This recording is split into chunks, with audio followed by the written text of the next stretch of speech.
감사합니다. 자, 네. 오늘 또 이렇게 만나서 너무나 반갑고요. 또, 이번에 또 새롭게 또 신청해주신 분들이 계십니다. 우리 배혜진 집사님, 그리고 문영주 강사님, 환영하고 축복합니다. 감사합니다. 네. 저희들 늘 함께 이렇게, 시작하기 전에 찬양으로 시작하고요. 또, 마무리할 때도 또 찬양과 기도로 저희가 시작을 하고 있습니다. 그리고, 9시 반부터 또 레위기 강의가 이 자리에서 진행되기 때문에요. 저희는 9시 말 넘지 않는 범위 안에서 또 시간들을 활용하려고 하고 있습니다. 자, 오늘은 저희가 잠시만요. 자, 오늘은 저희가 이제 3강을 하는 차례이죠. 3강에 있는 내용들을 함께 볼 건데요. 자, 갖고 계시는 교재 23페이지를 보시면 되겠습니다. 네.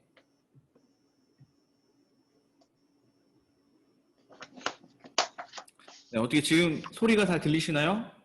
안 들리시는 분 혹시 계시진 않죠? 만약에 소리가 안 들리시는 분 있으시면은 네, 카톡을 통해서도 말씀해 주시면은 그 부분에 대해서 조치를 해드리도록 하겠습니다. 오늘은 저희가 제목이 자 보시면요, 자 3강이고 구속사를 위해 조회종을 선대하라. 그래서 여호수아 2장 1절부터 24절까지 있는 내용들이고요. 이 본문의 배경들은 기생 그 랍 두 명의 정탐꾼 그 이야기를 다루고 있습니다.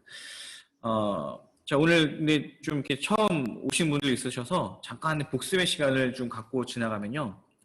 구속사에 두 가지의 기둥이 있다라고 말씀을 드렸었죠. 그리고 우리가 이 여호수아에서 말씀을 우리가 함께 나눌 때 우리는 어떤 구속사적인 관점, 하나님의 구원에 대한 관점 속에서 우리가 이것을 보고 있고요. 특별히 이 시간에 어떤 성경에 대한 지식적인 측면들을 우리가 배울 수도 있겠지만 더 중요한 것은 여기서 말하고 있는 포인트를 가지고 또 내 삶 속에 적용해보는 그런 부분들을 초점에 맞추고 있는 과정임을 또 이렇게 이해해 주셨으면 좋겠습니다. 구속사의 두 가지 기둥을 보게 되면은 씨에 대한 약속과 땅에 대한 약속 두 가지 약속이 있다라고 말씀을 드렸습니다. 자, 씨에 대한 약속은요, 창세기 15장에 보게 되면 아브라함에게 주신 그 약속이었죠. 15장 5절에 보게 되면 하늘을 우러러 물결을 셀 수 있나 보라. 내 자손이 이와 같을 것이다. 자손에 대한 약속을 주시는데요. 이 자손에 대한 약속은 언제 성취가 될까요? 언제 성취가 되죠? 자손에 대한 약속? 그 약속은 출애굽기에서 성취가 되게 되죠. 그죠? 아브라함의 그 자손 70명 정도 되는 사람들이 애굽에 가서 거기 있는 사람들이 남자만 60만 명, 전체 200만 명이라는 수많은 인구로 성장함을 보게 되죠. 그 약속, 자손에 대한 약속이 출애굽기 1장에서 그것이 성취되어짐을 보게 됩니다. 그리고 또 한 가지 그 약속이 있었죠. 땅에 대한 약속이었습니다. 15장 18절에 보게 되면요. 여호와께서 아브라함과 더불어 언약을 세워 내가 이 땅을 애굽 강에서부터 큰 강 유브라데까지 자손에게 주노니 땅에 대한 약속을 주셨는데 그 땅에 대한 약속의 성취가 언제 일어나는 걸까요? 바로 이 여호수아 말씀을 통해서 이 땅에 대한 약속이 성취되고 있음을 또 보게 됩니다. 그래서 어떤 이 구속사적인 간접 속에서 주신 것들을 두 가지 기둥이 있는데 씨에 대한 자손에 대한 것이고 땅에 대한 약속인데요. 이것을 오늘날 우리에 대한 관점으로 우리가 이해한다면 이렇게 되겠죠. 씨에 대한 부분들은 영적인 자손에 대한 전도에 대한 전도 명령이라고 얘기할 수 있습니다. 마태복음 28장에 보게 되면은 모든 민족을 제자로 삼으라 하신 것처럼 전도 명령을 이 부분이라 할 수 있고요. 또 한 가지는 땅에 대한 약속은 뭐냐면 문화 명령이라고 말할 수 있습니다. 마태복음 28장에서도 너희가 제자를 삼으라 라고 말씀해 주셨죠. 어쩌면 이것이 선교 명령과도 연관된 부분일 수 있는데 땅에 정복하라는 것은 무엇이냐면은 여호수아서에서는 그 물리적인 땅에 대한 정복에 대한 의미도 있겠지만 우리가 지금에 대한 관점에서 본다면 이 땅 가운데 우리가 하나님의 나라가 이루어질 수 있도록 이 땅이 하나님의 통치가 있는 하나님의 가치에 따라 성경적인 가치에 따라 이 세상이 세워질 수 있도록 각자의 사명의 자리에서 그것이 가정일 수도 있고요. 직장일 수도 있고 또 여러 가지 그 자리 가운데 그 땅에 대한 약속 하나님의 나라를 만들어 나가라. 이것이 문화명령이다라고 우리가 이야기할 수 있습니다. 다른 말로 표현하면은 이제 선교와 교육에 대한 사명 이것을 구속사적인 관점에서는 씨에 대한 것과 땅에 대한 것, 선십과 킹십이다라고 우리가 표현할 수 있을 것입니다. 그래서 이 여호수아서의 구조를 보게 되면요. 이렇습니다. 여호수아서 1장 2절부터 5절에 보게 되면은 여호수아서 전체에 대한 어떤 요약을 볼 수가 있죠. 2절에서는 요단강을 건넌, 3장에서는 가나안 땅을 정복함, 그리고 4절에서는 땅을 분배하고 5절에서는 여호수아가 어떤 고별 설교라는 내용으로 나눌 수 있습니다. 크게 두 부분으로 나누게 되면요. 두 부분으로 나누게 되면 1장부터 보시게 되면 12장까지이죠. 1장부터 12장까지는 정복에 대한 거고요. 그리고 그 13장부터 22장까지는 분배에 대한 부분들이다라고 우리가 보실 수가 있습니다. 예, 분배에 대한 부분들이라고 우리가 보실 수가 있습니다. 1장부터 12장까지 이 정복에 대한 부분들은 다시 또 두 부분으로 나누는데 1장부터 5장까지는 이 준비, 정복 전쟁을 준비하는 것이고 6장부터 12장까지는 실질적인 전쟁 이렇게 볼 수 있고요. 그리고 13장부터 24장까지 어떤 분배에 대한 부분들은 13장부터 22장까지는 각 지파별로 땅을 분배해주고 그리고 그 분배한 땅을 다시 한번 어떤 삶의 각계 전투를 통해서 정복해 나가는 그 내용들이라면 또 23장부터 24장까지는 여호수아의 고별 설교를 통한 마무리 이런 관점에서 우리가 이 여호수아서 말씀들을 볼 수 있습니다. 자 넘어가서요. 자 오늘의 내용들에 대해서 함께 보게 되면요. 자 이렇습니다. 자 보고 계시는 그림이 혹시 뭔지 아십니까? 혹시 예전에 설교 시간에도 담임 목사님께서 한번 보여주신 적이 있는 것 같기도 하고요. 그죠? 이거는 피카소의 황소머리라는 작품이래요. 스페인의 유명한 작가 피카소가 1943년 길을 가다가 우연히 자전거를 발견하게 되었고요. 자전거에 있는 안장, 여기 보면 여기가 안장 부분이죠. 이 안장과 그리고 핸들을 가지고 이 황소머리를 만든 작품을 만들었는데요.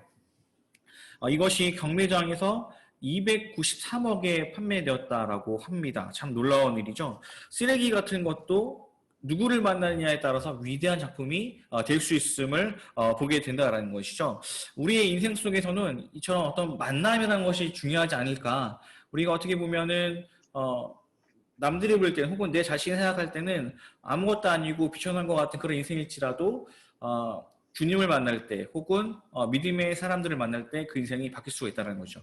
이 라합이라는 존재는 이제 뒤에도 말씀드리겠지만 어떻게 보면은 원어적인 의미에서는 몸을 파는 여인이라는 표현으로 그 의미가 쓰이고 있거든요.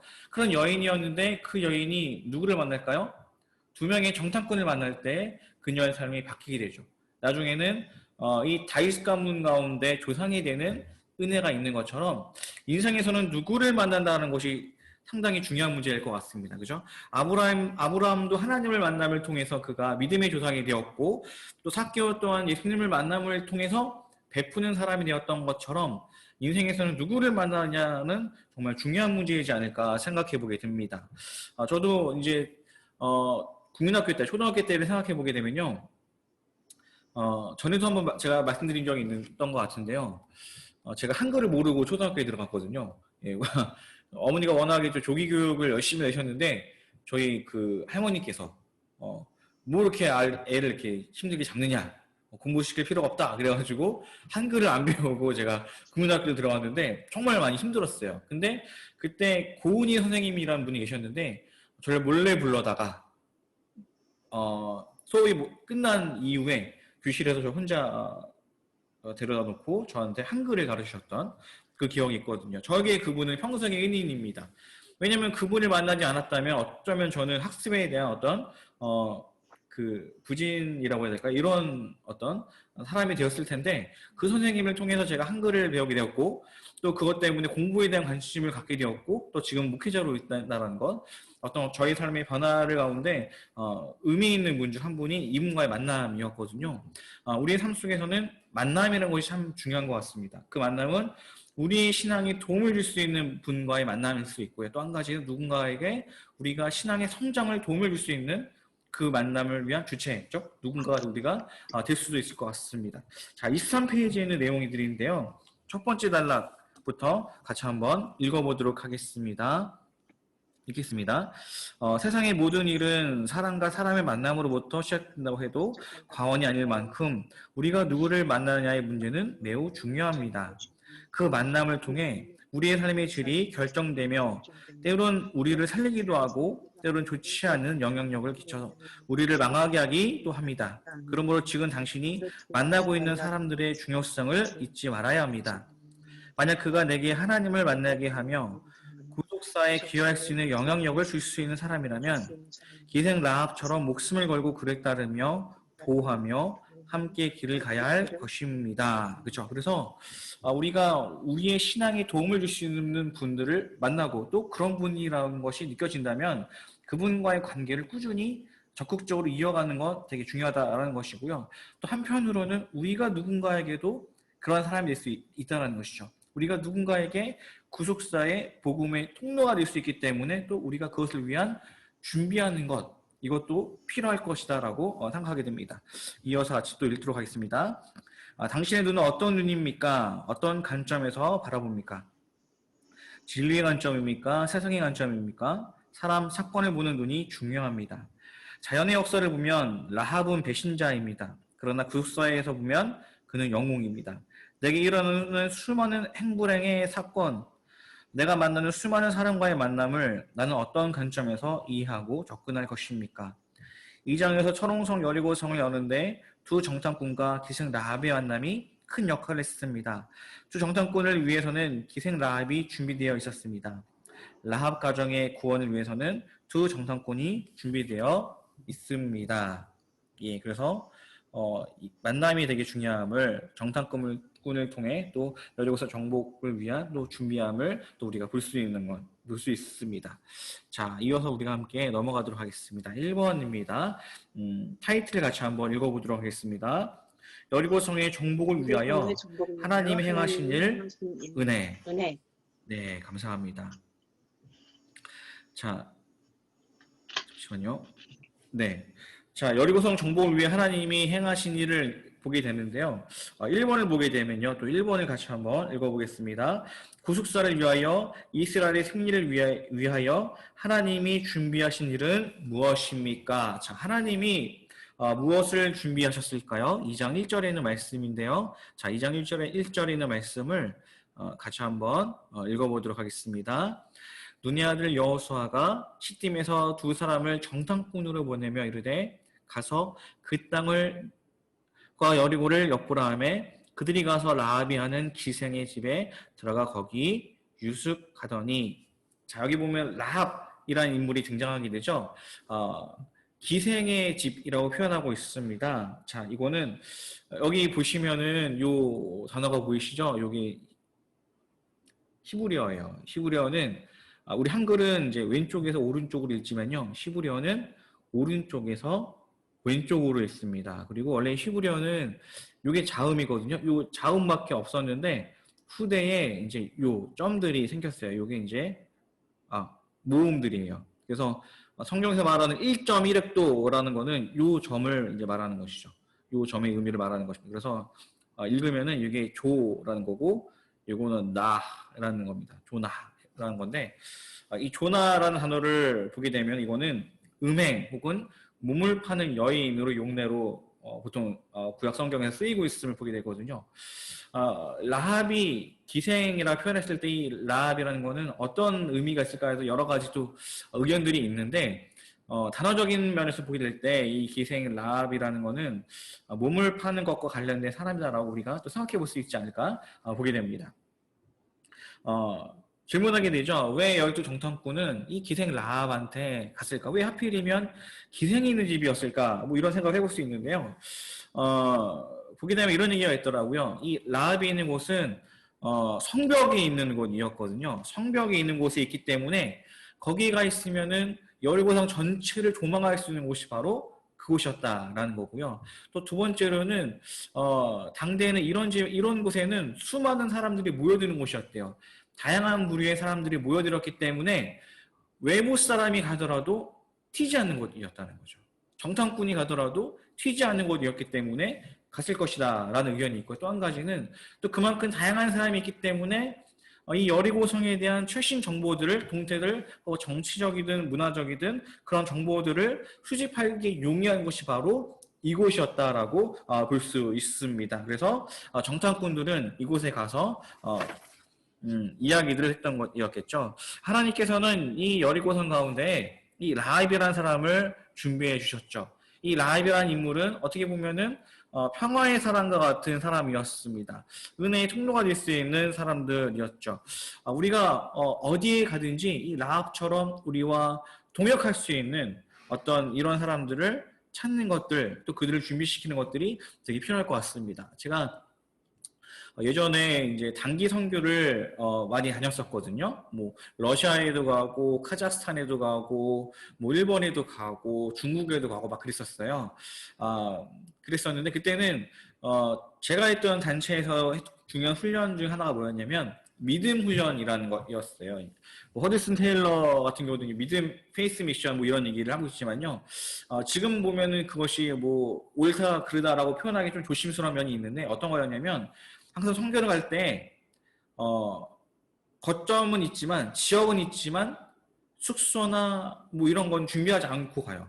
믿음으로 가는 거죠. 오직 하나님의 인도하심, 라합과 같은 사람을 바라면서 갈 때 준비하신 평화의 사람을 만난 경험을 한 적이 있거든요. 물론 또 이것에 대한 게 이런 방법들이 선교의 정답이라고 말할 수는 없지만 어떤 하나님의 평화의 사람을 준비하심을 경험해 본 적이 있어요. 그래서 그분들 통해서 숙소도 구하게 되고 그분의 연결을 통해서 어떤 불신자들과의 접촉점을 만나게 되고 이런 경험을 한 적이 있는데 어떻게 보면 라합 같은 경우에도 하나님이 준비하신 평화의 사람 같은 사람이었다라는 것이죠.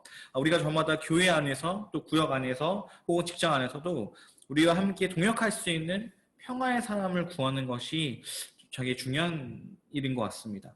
왜냐하면 우리가 교회에서든 이 세상에서든 우리에게 주어진 사명들을 감당해 나갈 때 그 감당하는 그 일들은 사실은 혼자의 힘으로는 감당하기 어렵거든요. 동역자들이 필요하죠.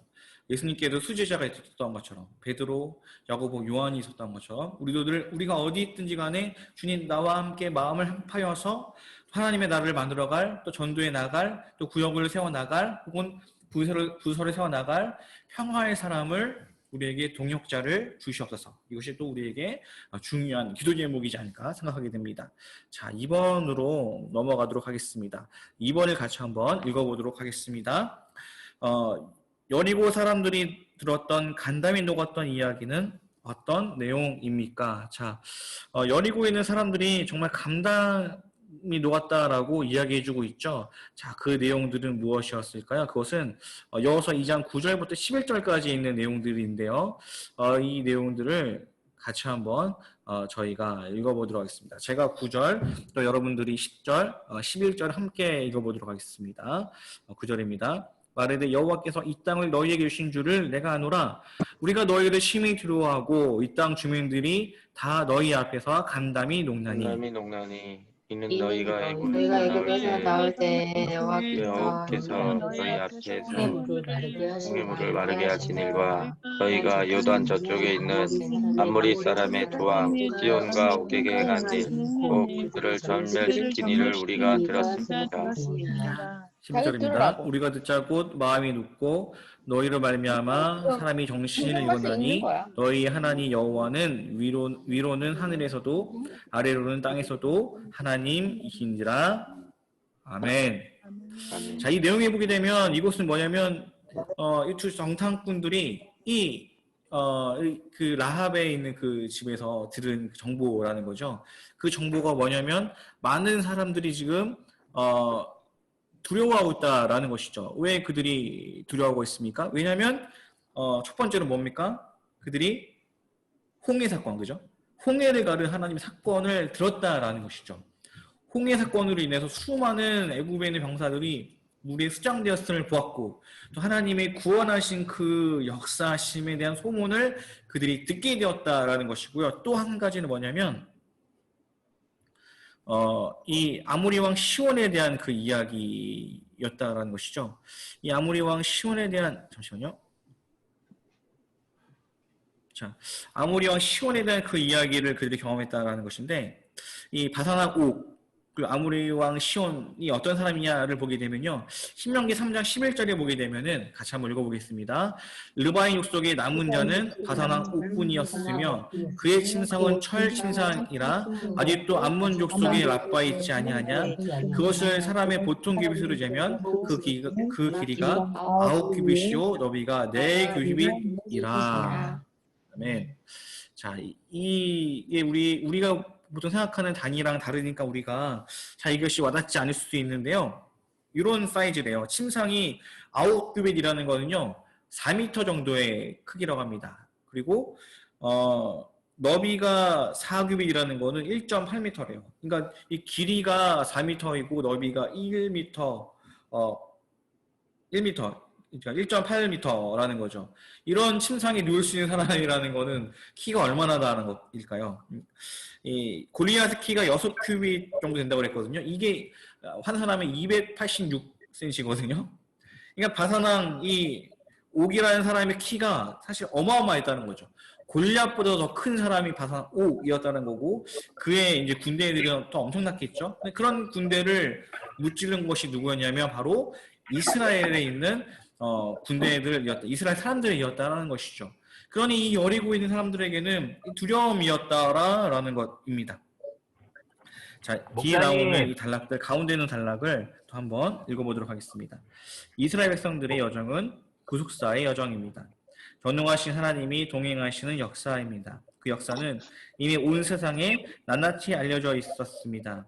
여리고 백성들이 들었던 이야기는 이스라엘 삶의 이야기였습니다.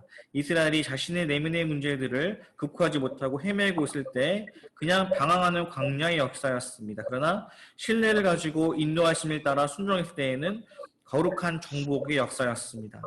환경의 문제, 적들의 문제가 아니라 나의 내면의 문제가 우선임을 명심하십시오. 예. 보시게 되면은 그렇습니다. 이스라엘의 입장에서는 자신의 문제, 내면의 문제를 해결하지 못한다면은 그것은 방황하는 광야의 역사였을 것이라는 거죠. 그러나 그들이 하나님을 신뢰하고 인도하신 가운데 나아갔을 때에는 거룩한 정복의 역사를 만들어가는 것을 보게 되는 거죠. 상황은 똑같다는 것이죠. 그러나 우리가 어떻게 마음 먹느냐, 어떻게 우리가 믿음으로 나가느냐, 행동하느냐에 따라서 그것이 방황하는 광야의 역사가 되느냐, 아니면 거룩한 정복의 역사가 되느냐라는 것이죠. 하나님의 백성들에게는 거룩한 정복의 역사이지만 그러나 반면에 이 가나안에 있는 여리고에 있는 사람들에게 어떤 것이었을까요? 무서운 사건이었다는 것이죠. 3번입니다. 자, 3번으로 또 넘어가서 내용들을 저희가 보도록 하겠습니다. 잠시만요.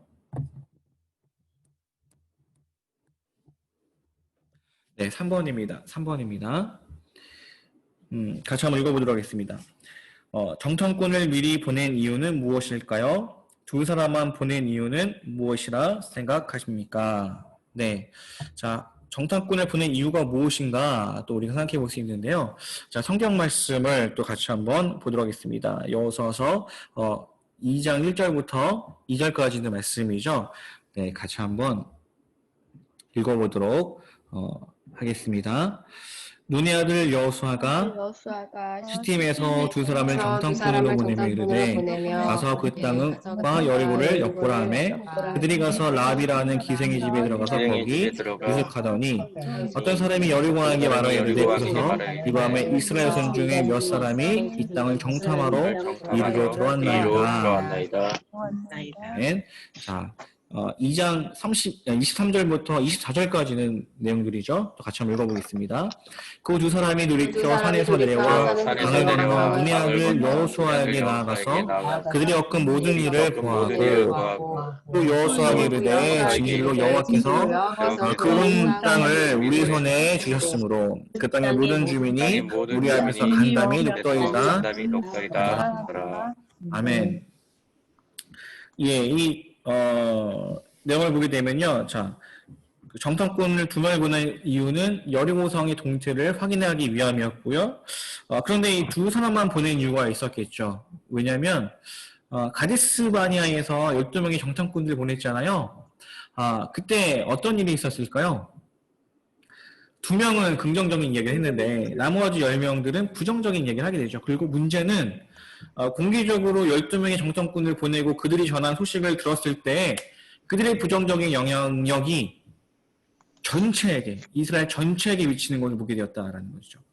오히려 이것이 덕이 되지 않음을 생각한 여호수아는 은밀하게 2명의 정탐꾼들을 보낸 거죠. 보내고 그들을 통해 동태를 살핀 다음에 그 이야기를 은밀하게 개인적으로 그가 보고받고 있음을 보게 됩니다. 우리가 이런 걸 생각해 볼 수 있는 것 같아요. 하나님의 섭리하심이라는 건요. 하나님의 계획하심이라는 거는 하나님께서 우리에게 은혜를 베풀어 주실 때 또 우리가 인간의 노력이 함께 해야 된다는 것을 보게 된다는 거죠. 여레모성에 대한 정복은 하나님이 주신 약속이었고 그들이 이뤄내야 될 것이었다라는 것이죠. 그렇다면은 그것을 이루기 위해서 가만히 그들이 기도만 하고 있는 것이 아니라 치밀한 계획을 세우는 것들이 필요했겠죠. 하나님이 함께 하시는 정통권의 발표가 무엇이냐 생각할 수 있지만 여호수아 입장에서는 하나님이 주신 이 사명들을 감당하기 위해서 또 치밀한 계획을 세우기 위해서 정탐꾼들을 보내는 것들이 필요했다라는 것이죠. 우리 또한 마찬가지겠죠.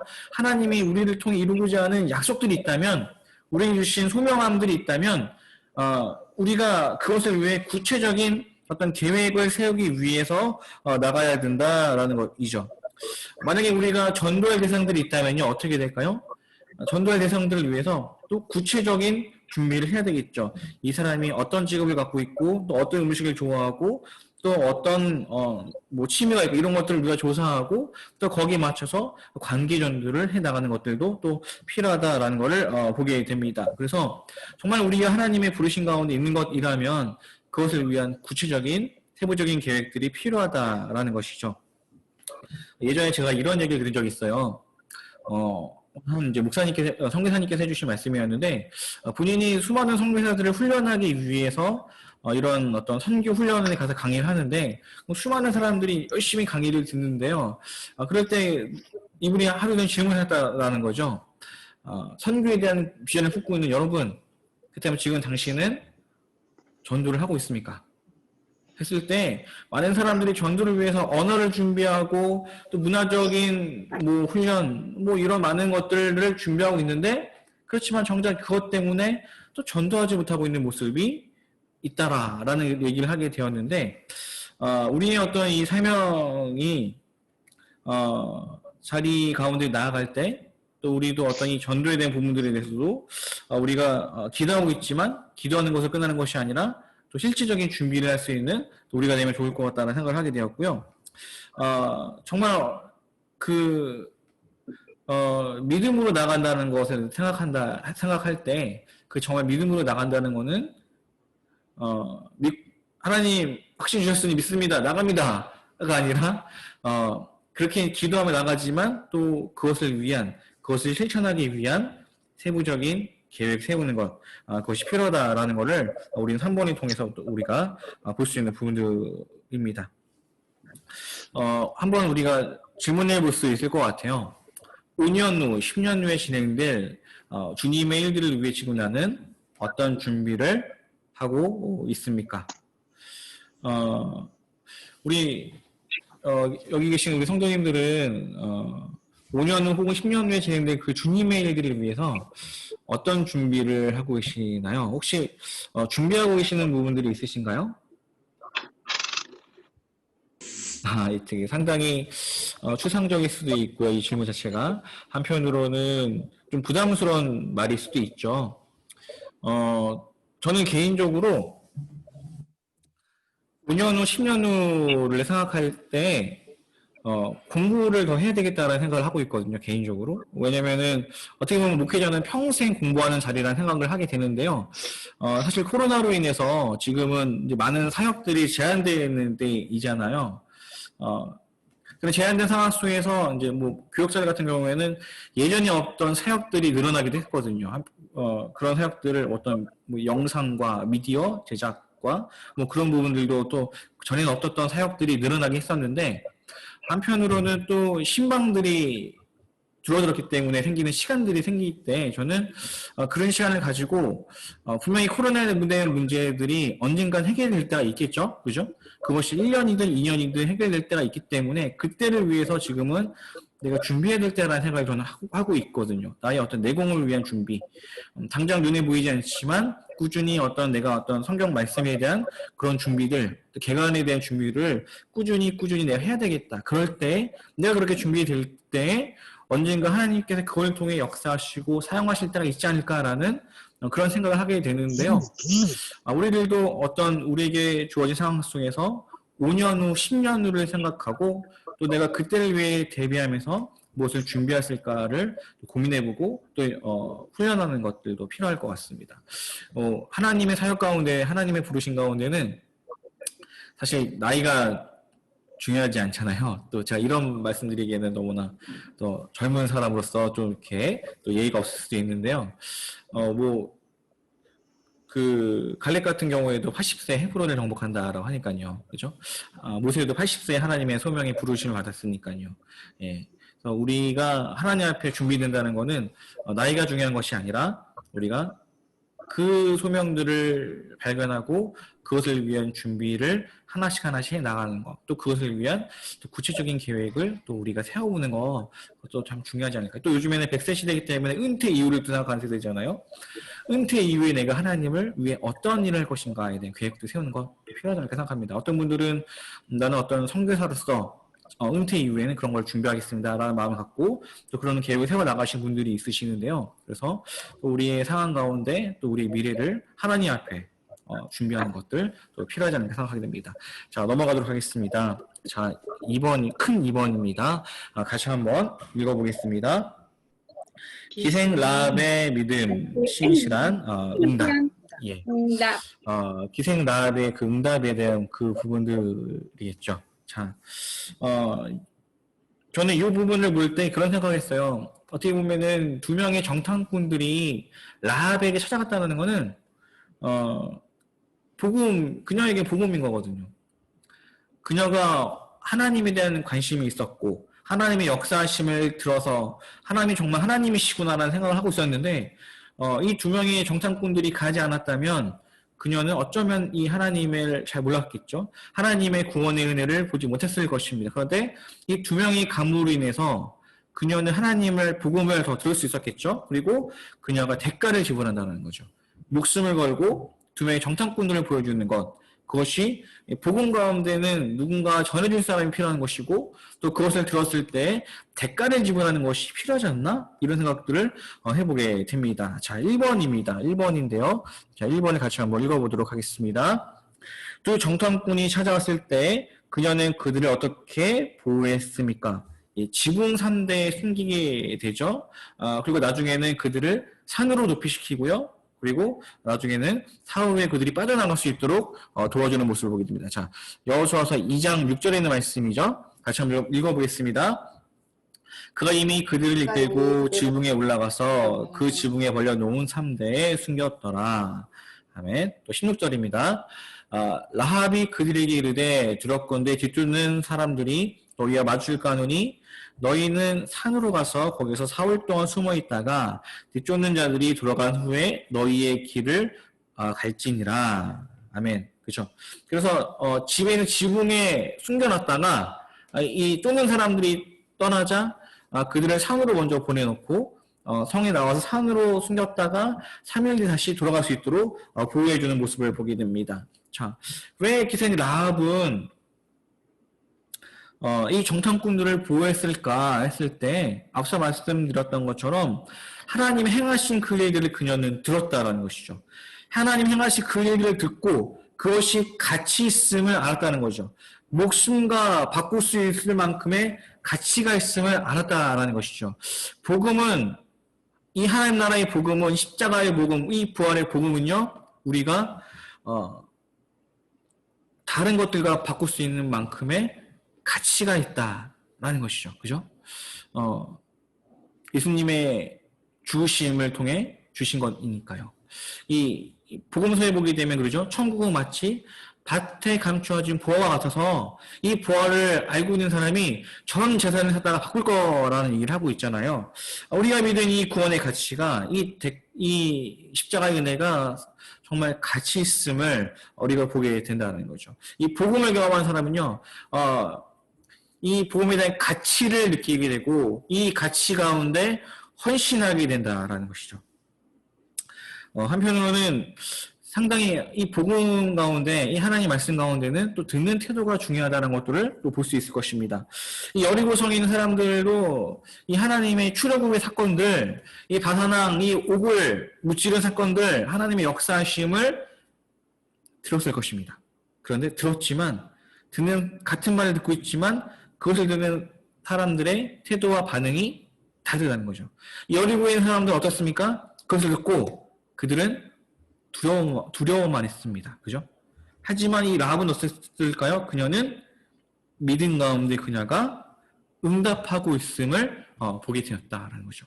이 십자가는 하나님을 떠나 있는 사람들에게는, 원수 마귀에게는 두려운 사건이죠. 그러나 믿는 자에게는 하나님의 역사심이 있는, 하나님의 사랑이 있는, 능력이 있는 십자가인 줄을 믿습니다. 여기 밑에 있는 단락을 또 한번 읽어보겠습니다. 오늘날 그리스도는 수도 없이 증거되지만 이 일에 관심을 갖고 두렵고 떨림으로 구원을 얻기 위해 주의 사자들과 그의 백성들을 기다리며 희생에 각오하고 선대하고 구원을 얻기를 갈망하는 라합과 같은 믿음을 가진 사람은 흔하지 않습니다. 그쵸? 복음도 마찬가지죠. 또 유튜브를 통해서도 수많은 하나님의 복음이 전해질 때 그것을 믿음으로 받아들이는 사람이 있고 또 그렇지 않은 사람들이 있겠죠. 우리가 교회에서 신앙생활을 하죠. 수많은 말씀이 예배를 통해 우리가 들을 때 때로는 어떤 사람들에게는 그것이 한쪽 귀로 들어가서 한쪽 귀로 나가는 이야기일 수도 있고요. 어떤 분들에게는 그것이 그분의 마음 가운데, 머리와 이 마음 가운데 감동케 하며 결단케 하며 헌신케 하는 말씀일 수 있다라는 것이죠. 제가 이 부분들을 준비하면서요, 이런 생각을 해왔어요. 우리 교회 안에서도 교회는 다니고 있지만 오랫동안 신앙생활하고 있지만 복음을 모르는 분이 있을 수도 있겠다. 어쩌면 우리가 이렇게 여호수아의 강의를 같이 듣고 있는데요. 여기 계신 여러분들 중에서도 어쩌면 이 복음을 모르는 분이 계실 수도 있겠다. 그런 생각은 조심스럽게 해보게 되거든요. 그렇다면 이런 생각이 들었어요. 정탐꾼을 통해 이 라합이 하나님의 그 구원의 은혜를 경험했던 것처럼 이 시간이 그런 분들에게는 하나님의 십자가의 그 은혜를 경험할 수 있는 시간들이겠다. 그래서 제가 만약 정말 오랫동안 교회 다녔음에도 불구하고 아직 주님을 인격적으로 만나지 않은 분들이 계시다면 이 시간 가운데 정말 도전드리고 싶습니다. 예수님을 믿는다는 것은 예수님을 나의 삶의 주인으로 영접하는 거거든요. 그죠? 영접하는 거죠. 그리고 그분을 위해 대가를 지불하고 헌신하는 거거든요. 그분을 따르기로 헌신한다라는 것이거든요. 누구든지 나를 따르고는 자기 십자가를 지고 따르라고 말씀하셨는데, 그것은 우리가 살아가는 어떤 세상에서 누리는 것들이 불필요하다는 것이 아니라 그것들도 중요한 것들이겠지만 그것보다 더 높은 가치를 주님을 따르는 것,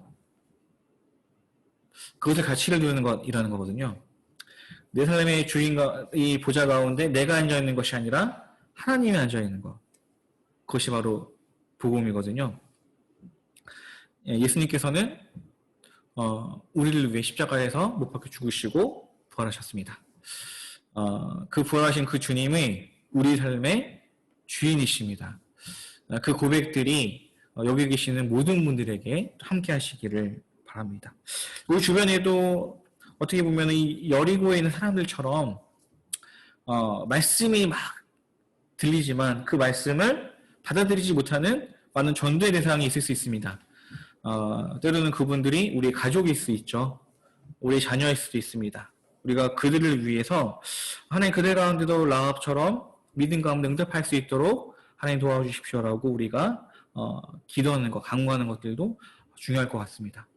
우리는 무엇을 위해 기도를 하고 계시나요? 지친 삶 속에서 나의 삶에 대한 문제를 가지고 고민하며 기도할 때가 많은데요. 뿐만 아니라 우리가 어떤 영적인 자손들, 어떤 전도 명령을 감당하기 위해서 우리 주변에 있는 불신자들을 위해서 우리가 매일마다 눈물 가운데 간구하는 것, 그것도 너무나 중요한 또 일일 것 같습니다. 사실 저희 아버지가 교회에 나오신 지 얼마 되지 않으셨거든요. 이제 뭐 조금씩 교회에서 이제 봉사를 하고 계세요. 가끔 봉헌위원도 하고 그러시는데요. 많은 이제 변화가 있죠.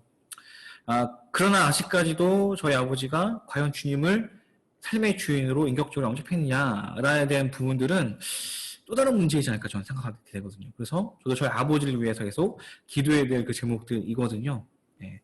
우리 주변에 있는 또 가족들을 위해서 우리가 또 불신자 가족을 위해서 또 기도해야 하고 나갔으면 좀 좋을 것 같습니다. 2번을 또 같이 한번 읽어보도록 하겠습니다. 그녀가 거짓말했음에도 불구하고 성경은 그녀의 행위를 어떻게 평가하고 있습니까? 예, 그녀의 행위를 어떻게 평가하고 있습니까? 보게 되면요. 자, 히브리서 11장 31절에 있는 내용들인데요. 같이 읽겠습니다. 믿음으로 기생 라합은 정탐꾼을 평안히 영접하였으므로 순종하지 아니한 자와 함께 멸망하지 아니하였도다. 야고보서 2장 25절에서는요. 같이 읽겠습니다. 또 이와 같이 기생 라합이 사자들을 접대하여 다른 길로 나가게 할 때 행함으로 의롭다 하심을 받은 것이 아니냐. 아멘. 자, 이 일반 서신에서는 히브리서와 야고보서에서는 이 라합의 행동을 믿음의 행동이었으므로 이야기해주고 있습니다. 믿음으로 정탐꾼들을 영접하고 또 하나님께 순종하였더라라고 이제 얘기해주고 있죠. 우리가 하나님을 위해서 거짓말을 하는 것이 옳으냐, 뭐 이런 것에 대한 질문들도 우리가 해볼 수도 있겠죠. 그죠? 우리가 어떤 고난적 상황이 있을 때, 예를 들어서 예수님을 믿는다라고 말할 때, 우리가 박해를 받을 때, 뭐 북한에 있는 지하 성도들처럼 그런 상황일 때, 내가 그리스도인이 아닌 것처럼 행동하는 것, 그것을 가지고 우리가 잘못했다라고 말할 수 있을까? 여러 가지 좀 생각이 들 수 있는 부분들이겠죠. 뭐 신천지나 이런 데서는 이제 모략이라는 걸 표현하더라고요. 그러니까 신천지에서는 누군가에게 신천지 교회를 포섭하기 위해서는 거짓말도 가능하다는 거죠. 그것이 모략이다라는 표현을 쓰더라고요. 우리가 진리를 전하는 데 있어서 거짓말을 할 필요는 없겠죠. 진리는 진리대로 말해야 되겠죠. 그리고 우리는 진리를 진리대로 말할 것에 대한 의무가 있는 것이고, 그 사람은 그 진리에 대해서 어떻게 반응하느냐, 받아들이냐, 거부하냐는 그 사람에 대한 문제인 거고, 우리의 책임은 아닌 거죠. 우리는 다만 우리가 보고 들은 것에 대해서 정확하게, 정직하게 선포하는 것, 그것이 우리의 역할들이라는 거고요. 그런 의미에서는 모략이라는 것은 필요하지 않다라는 거죠. 복음을 전하기 위해서 거짓말할 필요는 없다라는 것이고요. 그러나 어떤 특수한 상황 속에서는 우리가 어떤 신앙을 지키기 위해서 불가피하게 이런 나합과 같은 그런 행동들을 할 수도 있겠다. 조심스럽지만요. 라고 우리가 또 생각해 볼 수 있을 것 같습니다. 어찌되었든 간에 인간이라는 존재는 연약한 존재이고 죄인이라는 것이고요. 하나님께서도 이 라합의 연약한 모습을 보고 계시지만 그의 믿음과 충성된 모습을 보시고 그 믿음으로 그를 의인이라 칭하고 계심을 또한 볼 수 있는 부분들입니다. 여기 밑에 있는 내용들 단락을 같이 한번 읽어보겠습니다. 라합의 거짓말은 사실과의 불일치라는 면에서 거짓말이지만 하나님에 대한 진실한 믿음과 충성심의 표현이라는 면에서 믿음의 표현입니다. 하나님은 생명을 살리는 일을 존귀하게 생각하십니다. 그래서 어쩌면은 거짓말을 하는 것보다 어떤 동기를 가지고 있느냐에 대한 부분들도 또 중요한 부분들이지 않을까 또 생각해 볼 수 있는 것 같습니다. 네, 뭐 이 부분들에 대해서는 또 함께 우리가 나눠볼 수도 있을 것 같고 또 고민해 볼 수 있는 부분들이겠죠. 예, 그러나 또 성경에서 보게 되면은 히브리 3파 같은 경우에도 사실은 이제 속이는 말을 하잖아요. 뭐 히브리 여인들은 너무 힘이 좋아가지고 산파 가기 전에 이미 일이 났습니다. 그래서 이제 자녀들을 보호하는 이스라엘 민족을 보호하는 그런 일들을 하게 되는데 어떤 동기를 가느냐 또 우리 한번 생각해 볼 수 있을 것 같습니다. 자, 넘어가도록 하겠습니다. 3번입니다. 3번을 같이 한번 읽어보겠습니다. 살몬과 라합은 그 후에 어떤 삶을 살게 됩니까? 자, 같이 한번 읽어보겠습니다. 마태복음 1장 5절의 말씀입니다. 살몬은 라합에게서 보아스를 낳고 보아스는 룻에게서 오벳을 낳고 오벳은 이새를 낳고 그죠? 이 살몬은 라합과 결혼한 사람이죠. 이들의 결혼을 통해서 누가 생겼냐면은 보시면요. 이새를 낳게 되죠. 이새 아들이 누구일까요? 다윗이라는 것이죠. 놀랍게도 몸을 파는 여인이었던 이 라합이 하나님의 구속사의 중요한 흐름을 감당하고 있는 것을 보게 됩니다. 이것이 정말 복음의 능력이라는 거죠. 우리의 과거의 삶이 어떠했든지 간에 그리스도 안에 있으면 우리는 새로운 피조물인 줄 믿습니다. 다들 이제 과거들이 있으시잖아요. 저마다에. 어떻게 보면은 때로는 남들에게도 말하기도 힘든 그런 죄가 우리 가운데 있을 수 있고 또 그것이 우리가 교회 다님에도 불구하고 계속 나에게는 짐으로 다가올 수도 있거든요. 그런데 주님의 십자가의 복음은 우리의 과거의 삶이 어떠했든지 간에 우리를 새로운 피조물이라고 말씀해 주셨습니다. 이것이 은혜인 거죠. 그죠? 때로는 이제 교회 다니시는 분들 중에서 과거의 이 배경에 따라서 신앙의 모습이 다른 분들도 있어요. 예를 들어서 어떤 불교나 이런 신앙을 갖고 있다가 기독교로 개종하게 되신 분들 보면요. 이런 분들은 정말 열심히 성실하게 하시거든요. 근데 한편으로는 어떤 불교에서는 전 불교는 잘 모르지만요. 어떤 이런 공덕이나 뭐 이런 것들이 필요하지 않나요? 되게 어떤 기도를 할 때도 뭐 만배, 천배 이런 행동들에 대한 어떤 정성들이 필요할 텐데 그런 면이 어떤 믿음 가운데 왔을 때도 하나님 앞에서도 어떤 그런 내가 행동을 막 해야지 하나님이 나를 기뻐해 주시고 사랑해 주시지 않을까라는 그런 무거움이 있을 수도 있는데요. 물론 우리가 하나님 앞에 어떤 삶으로 정직하게 정성을 내어 살아가는 삶의 태도는 정말 중요한 부분들이지만 그러나 하나님께서는 우리의 과거에 대한 죄를 사해주기 위해서 우리가 어떤 고행하거나 그 대속적인 어떤 행동을 하는 것을 원하시는 분은 아니시다라는 것이죠. 십자가는 우리의 과거의 삶이 어떠하든지 간에 기생 라합과 같이 몸을 파는 여인이었든지 간에 우리를 새로운 피조물이라고 말씀해 주셨다라는 것이죠. 이것이 복음의 능력이라는 것입니다. 이스라엘 백성들에게는 선민의식들이 있죠. 그죠? 혈통적인 이 유대인들만이 하나님의 거룩한 백성들이다 라는 그런 의식이 강한 사람들이거든요. 근데 이 선민의식이 강한 사람들 가운데 이 정말 많은 사람이 칭송하는 다윗 왕이 누구의 자손이었냐면 기생 라합의 자손이었더라. 이방 여인의 자손이었더라라는 거는 어떤 면에서는 이 이스라엘 백성들에게는 자존심 상할 수 있는 이야기일 수도 있지만 그럼에도 불구하고 성경은 이것을 숨기지 않고 있다는 것이죠. 이것이 성경이 정말 객관적이다라는 것들 볼 수 있는 면인데요. 한편으로는 복음이라는 그 능력을 우리 볼 수 있는 대목이라는 것이죠. 제가 여기 낙인 효과 그리고 파급력의 효과라는 얘기를 했는데요. 이 심리학적인 그 용어겠죠. 이 낙인 효과라는 건 뭐냐면 어떤 죄인이 죄를 지었던 사람이 잘못을 한 사람이 계속 뭔가 삶에 변화를 주기 위해서 노력을 막 많이 한다는 거죠. 많이 노력하고 있음에도 불구하고 주변에 있는 사람들의 시선은 어떤 시선일까요? 그럼에도 불구하고 저 사람은 죄인이야. 그래서 그 사람이 이런 일을 겪으면서 실망하고 다시 어떤 죄인의 모습으로 돌아가는 것. 이런 것이 낙인 효과라고 한다면 파그말리온 효과라는 거는 이제 갖고 계신 교재 26페이지 밑에 보시면 나와 있지만요. 어떤 그 사람에게 어떤 이런 칭찬과 격려와 이런 이야기를 계속 해줄 때 너는 그런 사람이야 이런 얘기를 계속 해줄 때 그 사람이 정말 그런 사람이 되었더라라는 거를 얘기해 주는 부분들입니다. 자, 보고 계시는 그 단락을 보면요. 같이 한번 읽어보겠습니다. 정가 있는 사람이 개가천선하여 새로운 인생을 살기가 쉽지 않습니다. 그 이유는 과거에 실수했던 사람이 회개하고 돌이켜도 주변 사람들은 계속 그를 색안경을 끼고 보고 있기 때문입니다. 결국 이러한 인식이 부정적 선입견으로 작용하게 되어 아무리 본인이 애써도 아무도 인정하지 않으므로 스스로가 갱생의 삶을 포기하고 결국 다시 옛 모습으로 돌아가 버립니다. 이런 현상을 심리학적 용어로 낙인 효과라고 합니다. 부모가 자식의 실수를 계속 기억하고 반복해서 그것을 지적하거나 부부간에 무리에게 행했던 행동을 바꾸려고 해도 배우자가 인정해 주지 않으면 결국 당사자가 자신의 변화를 포기하고 옛 생활로 돌아가 버리는 경우를 말합니다. 그러나 반대 효과도 있습니다. 사람을 믿어주고 칭찬해주고 격려해주면 기대하는 대로 그렇게 되는 심리 현상을 피그말리온 효과라고 합니다.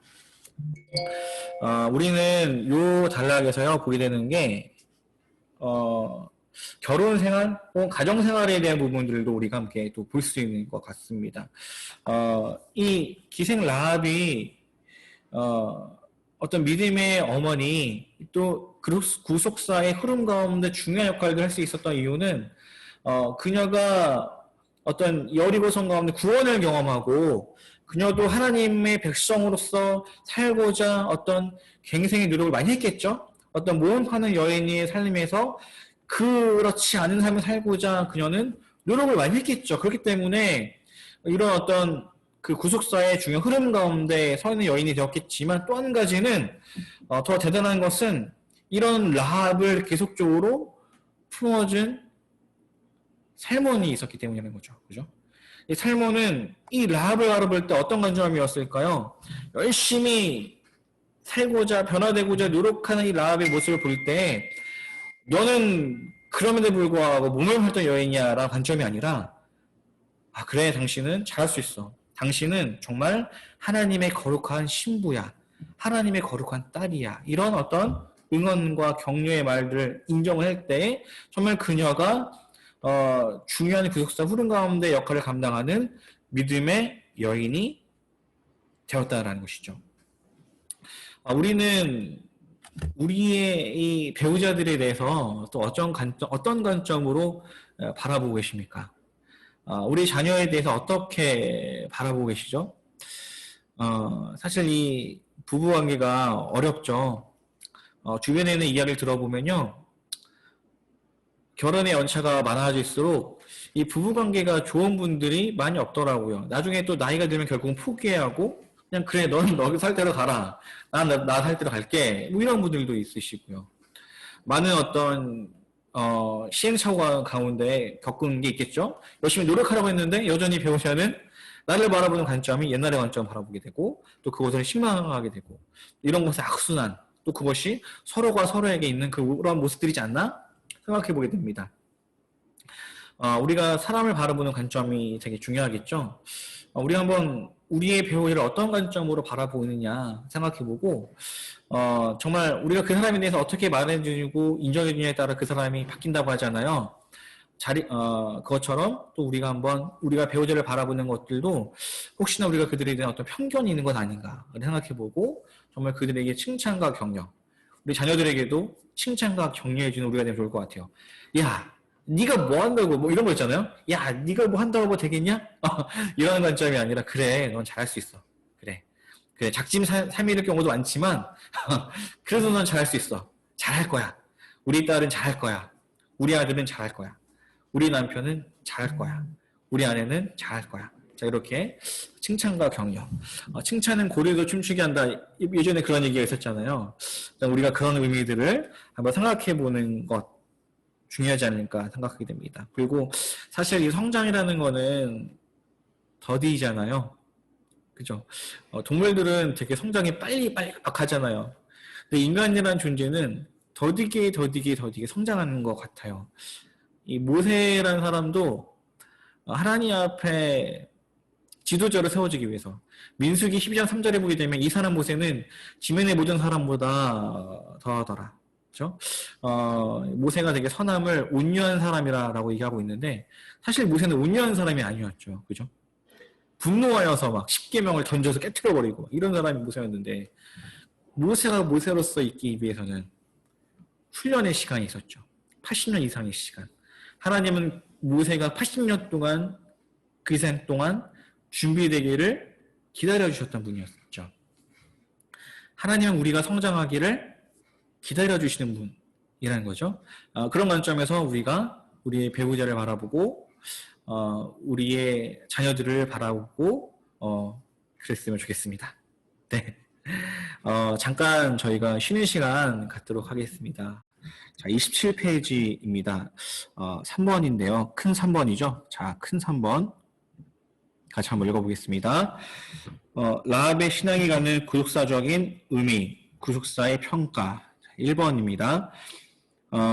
무엇을 보고 그녀의 이름을 왕의 족보와 믿음의 열전에 실었을까요? 했을 때, 자, 아까 말씀드렸던 것처럼 그녀의 어떤 믿음을 봤다라는 거죠. 그녀의 믿음, 그 믿음은 정말 죽음을 각오하고 했던 그녀의 헌신, 이것을 우리가 볼 수 있는 것입니다. 그래서, 보게 되면은 하나님의 어떤 구속사적인 중요한 그 일들을 하게 되는데, 그 일들은, 라합이라는 사람 혼자만 하는 것이 아니라, 함께 동역하는 사람들이 있었다라는 것이죠. 두 정탐꾼에게도 이스라엘에게도 라합이라는 어떤 여인의 동역을 하게 되는데요.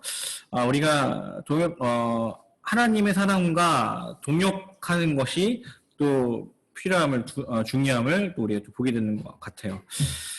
여기 단락에 있는 내용을 같이 한번 읽어보겠습니다. 하나님 나라라고 하는 새로운 왕국을 위하여 자기 세계를 내려놓을 준비가 되어 있습니까? 여리고는 잠시 후에 멸망할 나라입니다. 이 여리고를 내려놓아야 새로운 세계가 열립니다. 라합이 자신의 나라인 여리고를 부인할 수 없었던 것인 하나님이 이끄시는 나라를 볼 수 있었고 그 일이 너무나 강력한 힘으로 진리로 다가왔기 때문에 그 나라에 자기 인생을 걸었습니다. 나의 나라는 불타버리고 여리고가 아니라 하나님이 세우시는 새로운 나라라는 사실을 깨달았을 때 여리고를 과감하게 버릴 수 있습니다. 우리가 여기서 찾을 수 있는 포인트는 두 가지인데요. 하나는 이 복음을 위해서 우리가 헌신하라라는 거죠. 그 뭐냐면은 여리고를 과감하게 버릴 수 있다는 거잖아요. 복음에 대한 가치를 아는 사람만이 이 과감한 헌신을 할 수 있다는 거죠. 이것은 어떤 의미가 있냐면은 우리가 예수님을 믿었지만 여전히 우리 가운데 여리고적 요소가 있을 수 있어요. 과거의 옛사람, 옛 쓴뿌리가 우리 가운데 있을 수 있거든요. 그런 것이 어떤 게 있으신가요? 저마다 어떤 다양한 면이 있겠죠. 어떤 사람들은 어떤 뭐 시기나 질투 뭐 이런 쓴뿌리가 있을 수 있고요. 어떤 분들에게는 뭐 남을 습관적으로 어떤 이간질하거나 거짓말한다거나 이런 부분이 있을 수 있고 또 남자들 같은 경우에는 어떤 성적인 유혹들 뭐 이런 쓴뿌리들이 있을 수 있습니다. 그러나 그런 것들을 또 우리가 제거해야 된다. 뭐 이런 걸 볼 수 있는 거고요. 또 한 가지는 그 동역에 대한 부분들이죠. 그러니까 두 정탐꾼들이 이 라합과 어떻게 보면 동역을 하게 된 거잖아요. 마찬가지로 하나님의 일을 우리가 해 나가는 데서 중요한 거는 동역함의 원리가 되게 중요하다는 거죠. 이 모세가 이 아말렉과의 전투할 때 이렇게 팔을 들고 있잖아요. 팔을 들고 있는데 이 팔이 너무 힘드니까 이렇게 밑으로 내려가게 되었죠. 팔이 내려가면 이스라엘 백성들이 졌어요. 그래서 다시 팔을 올리면은 또 이스라엘 백성들이 이겼다라는 거죠. 그러자면 어떻게 하게 될까요? 아론과 훌이라는 사람이 팔을 붙잡아 주잖아요. 이렇게. 그죠? 우리가 이 하나님의 어떤 구속사적인 사역적인 것들을 감당할 때 그것은 혼자 하는 것이 아니라 함께 동역하는 것이 중요하다는 거죠. 저기 보시면은 이런 말이 있죠. 사람끼리의 동역이 구속사의 비밀입니다라고 교재 가운데 보면 나와 있잖아요. 이게 상당히 어떤 의미에서는 되게 중요한 의미일 것 같습니다. 뭐냐면은 우리는 누군가와 동역하는 사람일까요? 나는 동역하는 사람일까요? 아니면 깨트리는 사람일까요? 이 공동체 안에서, 교회 안에서, 가정 안에서, 회사 안에서 나는 사람들과 함께하는 사람, 그들과 동역해주는 사람일까요? 아니면 정말 그 관계를 깨트리는 사람인가? 이걸 좀 우리가 한번 생각해 볼 필요가 있을 것 같아요. 저도 가끔 생각해 보면은 저는 늘 화평의 사람이라고 생각하는데 때로는 나의 어떤 언행으로 인해서 공동체를 깨트릴 때도 있다는 걸 느낀 적이 있거든요. 그래서 나도 나의 삶을 돌아봐야 되겠다라는 생각을 하게 되었는데 과연 우리는 동역하는 사람인지 깨트리는 자인지 생각해보고 또 나에게도 반복적으로 말하는 거지만 그런 동역자, 영적인 동역자를 만나게 도와주십시오. 이것이 또 우리의 중요한 기도 제목일 것 같습니다. 그래서 보게 되면은 2번을 보게 되면 그녀가 믿음으로 행동한 이후에 얻은 축복은 무엇입니까? 했을 때 그것은 뭡니까? 그녀가 이 여리고 가운데 그녀의 가족이 구원받았음을 이제 보게 됩니다. 자, 27페이지 아래에 있는 단락을 읽어보겠습니다. 그녀의 집 창문에 들이운 붉은 줄은 그녀와 그녀의 가족을 구원한 그리스도의 구속하는 보혈을 믿음으로 간증하는 공개적인 시인의 표현이었습니다. 주의 종과의 참된 만남은 결국 붉은 줄이 내 집 창문에 걸려있는 일로 이어지게 됩니다. 주의 종을 소중히 공개할 이유는 그가 나와 내 가정에 축복을, 복음을 줄 자이기 때문입니다. 우리가 주의 종과 연합하고 동역해야 할 중요한 이유는 구속사 때문입니다. 피해 복음 때문입니다. 그래서 여기서는 주의 종이라고 말하고 있지만요. 뿐만 아니라 우리가 교회 안에서 만나는 수많은 동역자들이 있죠. 교사들은 같은 교사들끼리 혹은 구역장들끼리 혹은 부서에 있는 사람들끼리도 우리가 연합하고 동역함이 중요하다는 것. 그 이유는 하나님의 복음을 위한 때문이라는 것을 또 우리가 생각해 볼 수 있습니다. 또 한 가지는 이런 부분들이 있어요. 자, 보게 되면요. 결국엔 앞서 말씀드렸던 거지만 두 명의 정탐꾼들이 갔기 때문에 라합이 하나님을 만나게 되었던 거잖아요. 그죠? 그렇게 우리가 설명해 볼 수 있을 텐데 복음은 가는 게 참 중요한 것 같아요. 그 어떤 사람이 복음에 대한 이야기를 들을 수는 있는데 그 들었던 사람들에게 가야 한다는 거죠. 누군가는. 저희 아내가 예전에 했던 얘기인데요. 중학생 때부터 교회를 가고 싶었대요. 자기 절친 중에서 목사님 딸도 있었대요. 그런데 한 번도 교회 가자고 얘기 안 했더래요. 늘 마음에 준비를 하고 있었는데. 그러다가 20살쯤 됐을 때쯤에 우연히 가족의 소개로 교회에 오기 시작했다라고 말하더라고요. 우리 주변에는 어쩌면 우리가 다가가기를 기다리는 준비된 라합과 같은 영혼들이 있을 수 있다라는 것이죠. 그래서 우리도 우리 주변에 있는 그런 상황들을 보고 복음을 위해서 좀 다가가는 것들, 그런 노력들도 필요할 것입니다. 3번을 보겠습니다. 라합의 신앙을 갖는 구속사적인 의미는 무엇입니까? 자, 보게 되면요. 마태복음 1장 5절부터 6절까지인데 한번 읽어보겠습니다. 살몬은 라합에게서 보아스를 낳고 보아스는 룻에게서 오벳을 낳고 오벳은 이새를 낳고 이새는 다윗 왕을 낳으니라.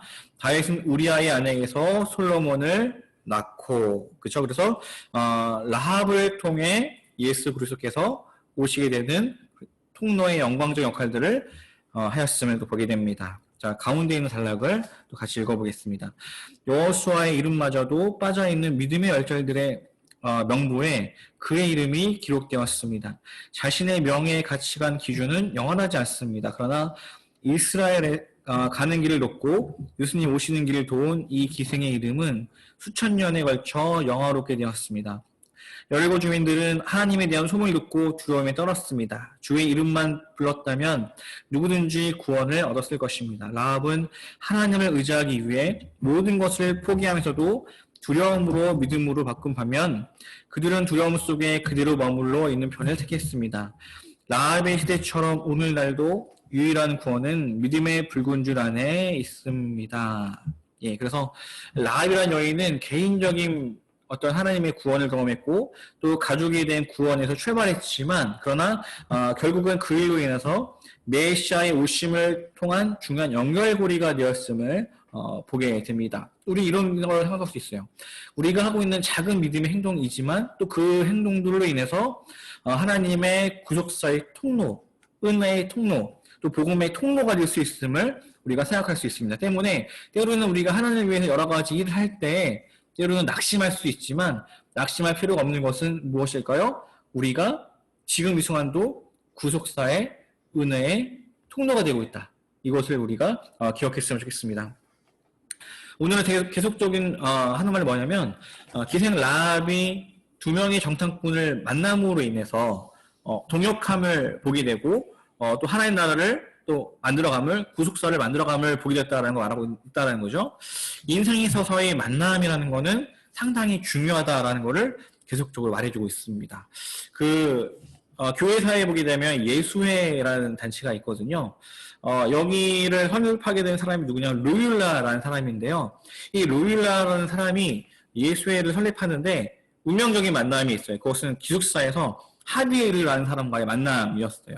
이 하비에르라는 사람은 상당히 엘리트였거든요. 근데 이 사람이 볼 때 로율라는 되게 나이도 많고 은퇴한 군인이었는데 같은 룸메이트로 있으면서 처음에는 상당히 무시를 많이 했대요. 그런데 이 로율라의 모습을 보고 그의 어떤 진심을 보게 되고 또 그가 전하는 비전을 보게 되고 또 이들이 함께 연합하게 되었을 때 이 예수회를 통해 아시아 가운데 복음을 전하게 되었다라는 것이죠. 그래서 인도에도 하베를 통해 복음이 들어가고 또 일본에도 하베를 통해 복음이 들어가는 그 역사를 보게 되었다라는 것입니다. 뭐 이때가 그 시기적으로 따진다면 한 1400년대쯤인 것 같아요. 정확하지 않지만요. 누군가를 만나느냐, 이 만남이라는 건 상당히 중요하다라는 거죠. 이 로율라와 하비에르가 서로 만나고 동역했던 것처럼 우리 또한 하나님 믿음의 동역자를 세워주시옵소서. 우리의 중요한 기도 제목일 것 같습니다. 그리고 그들과 함께 동역하게 도와주시옵소서. 그리고 또 누군가에게는 내가 그들이 성장할 수 있는 동역자가 되게 도와주시옵소서.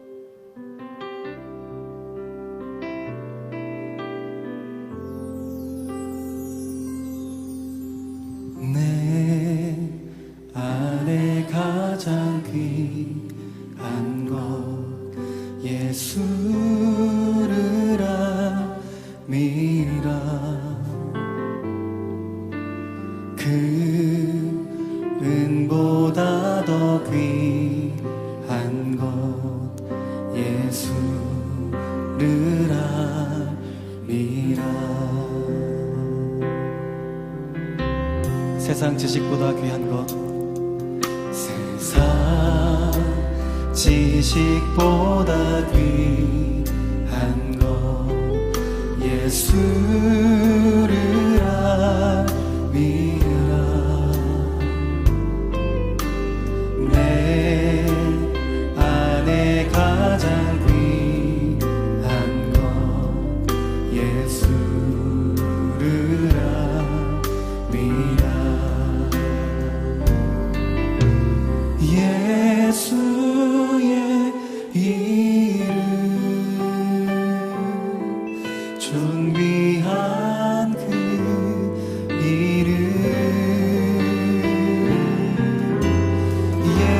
예수의 이름 능력의 그 이름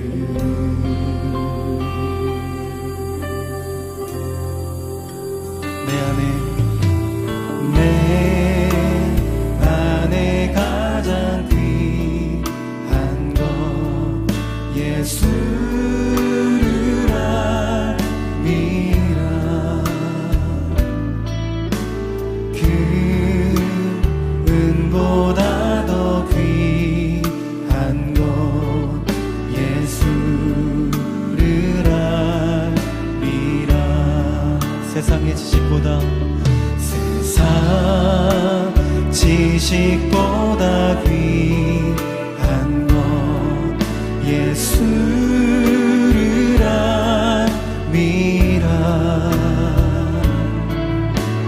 내 안에 가장 귀한 것 예수를 믿으라. 예수의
이름을 우리 한 번 더 고백하며 나가겠습니다. 예수의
은혜가 얼마나 큰지요. 주님의 십자가는 이 세상에 그 있는 그 어떤 것과도 바꿀 수 없는 영광스러운 구원의 능력임을 고백합니다. 주님, 우리 가운데 이 주님의 십자가의 은혜가 이 하나님의 복음이 얼마나 가치 있는지를 우리가 발견하게 도와주시고, 그래서 우리가 그것 가운데 이 복음 가운데 헌신하는 우리의 삶 되게 하나님 인도하여 주시옵소서. 주님, 우리 가운데 이 일들을 위해서 귀한 믿음의 동역자를 우리 가운데 주님 보내주시옵소서. 직장 가운데 그리고 가정 가운데 이 교회 가운데 우리가 복음을 위해서 또 주님의 헌신하며 나아갈 때 같은 마음과 같은 생각과 같은 뜻을 품고 함께 동역할 수 있는 사람들을 보내주셨고, 또 무엇보다 내가 배울 수 있는, 영적으로 성장할 수 있는 그런 귀한 만남을 우리가 허락하여 주시며, 또 뿐만 아니라 내가 누군가에게도 그 사람이 성장할 수 있는 은혜의 통로, 축복의 통로가 되게 인도하여 주시옵소서. 지금 오늘날 많은 가정들이 깨어진 가운데 있습니다. 그런데 지금 살몬이 이 라합을 받아들이고 또 그를 인정해주지 않았다면 이 라합이라는 믿음의 여인이 나올 수 있었겠습니까? 주님, 우리가 우리 배우자를, 우리 자녀를 우리가 기다려주고 그들을 격려하고 세우는, 가정을 세우는 사람이 될 수 있도록 하나님 역사하여 주시옵소서. 주님, 우리 가운데 연약함이 있습니다. 주님, 우리 연약함을 주님께서 감춰주시고 우리 연약함 가운데 우리 또한 라합처럼 믿음에 성장하는 사람들에게 도와주시옵소서. 이전 것은 지나갔으니 새로운 피조물이라 말씀하셨습니다. 혹시 우리의 마음 가운데 우리의 마음을 부담스럽게 하고 정죄하는 것들이 있다면 예수님 십자가는 우리를 새로운 피조물이라 말씀하셨사오니 우리의 마음과 생각을 새롭게 하여 주시옵소서. 우리는 새로운 피조물입니다. 이전 것은 지나갔으니 뭐라 새 것이 되었도다. 이것이 우리의 존재입니다. 원수 마귀가 우리를 정죄한다 할지라도 우리가 믿는 가운데 그것을 막았으며 일어나게 인도하여 주시옵소서. 주님, 우리 가운데 이루신 주님의 큰 일들을 바라봅니다. 저마다의 하나님의 이루고자 하시는 소명과 그 부르심이 있습니다. 우리가 그것을 발견하고 또 그것을 이루고자 구체적으로 우리가 계획을 세우고 헌신으로 나아갈 때 또 우리를 통해 주님의 나라를 세워주시옵소서. 우리를 통해 잃어버린 백성들이 주님께로 돌아오는 축복의 통로, 은혜의 통로가 되게 도와주시고 그것으로 말미암아 우리 가정 또한 이 라합의 가정처럼 구속사의 흐름 가운데 귀하게 쓰임받는 그런 믿음의 가문으로 우리를 세워주시옵소서. 우리 가운데 선한 일을 하실 주님을 기대합니다. 그리고 신뢰합니다. 감사드리며 예수님의 이름으로 기도합니다. 아멘. 네, 감사합니다. 이상으로 오늘 모임을 마치도록 하겠습니다. 원래는 오늘 두가를 나갈 생각으로 준비를 했는데요. 이 사설이 길어지다 보니까 쉽지가 않네요. 하여튼 다음 주에도 저희가 또 열심히 노력하고 목표는 두가를 마칠 목표로 준비해 보도록 하겠습니다. 자, 마지막으로 저희 단체 사진 찍고 마무리하겠습니다. 자, 네, 단체 사진입니다. 예쁘게 자 포즈를 취해 주셔야 됩니다. 하나, 둘, 셋, 셋, 셋. 네. 다시 한 번 더 찍으세요. 하나, 둘, 셋. 네, 감사합니다. 한 주간도 승리하십시오. 또 주일날 뵙고요. 또 다음 이 시간에 또 뵙도록 하겠습니다. 감사합니다. 한폭풍 가운데 위축된 나의 영혼 어찌할 바를 몰라 헤매이고 있을 때